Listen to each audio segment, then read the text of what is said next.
Hey folks, Alan here at Ottawa St-Laurent Jeep and Ram, 900 St-Laurent Boulevard. I do a quick walk around on this 2018 GMC Sierra Elevation Edition for you. Nice looking truck, white with some black accents. 20-inch black alloy wheels, beautiful look to the truck. Elevation Edition badge. Truck is in immaculate condition, no scratches, scuffs or anything on it. It's got a soft trifold tonneau cover.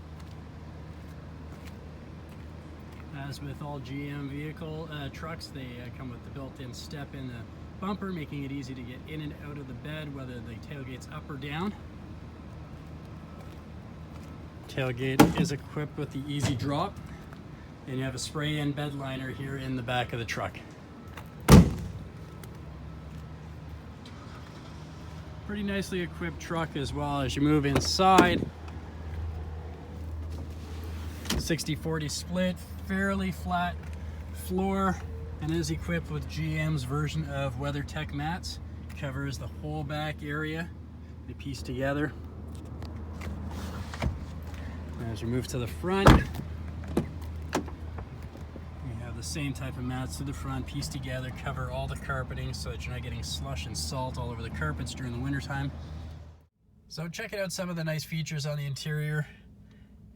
Good cruise control, buttons to control the electronic vehicle information center in the center cluster here. Four-wheel drive with an auto function trailer brake controller. 7-inch touchscreen. Nice feature here. I've got a second phone plugged in just to give you a show here. So Apple CarPlay, Android Auto available, as I only have an iPhone to plug in. Gives you a quick here. There's not much on this phone, but still gives you an idea of how it will look with the icons on the screen. Heated seats, both sides, automatic temperature control, dual zone, double glove box. Into the center console here where I have the phone plugged into your USB, 2 USB ports, auxiliary, power outlet. So beautiful 2018 Sierra Elevation Edition. If you have any questions on the vehicle, feel free to give me a call here at the store, 613-745-7051. You can reach out to me by email at agarner@ottawadodge.com. Be happy to answer any questions you have on this truck. Thanks a lot.